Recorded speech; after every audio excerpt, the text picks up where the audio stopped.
An EIN, Employer Identification Number, is like a social security number for your business issued by the IRS and used to identify your business for tax purposes. You need one to open a business bank account, file business taxes, hire employees or pay contractors, apply for business credit, and keep your personal social security number private on business forms.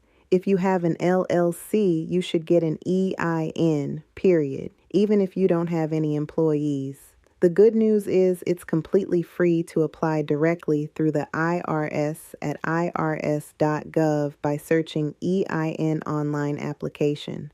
And the process only takes about 10 minutes with your EIN issued immediately after completion. Make sure to save your EIN confirmation letter, CP 575, because you'll need it for banking and official business setup.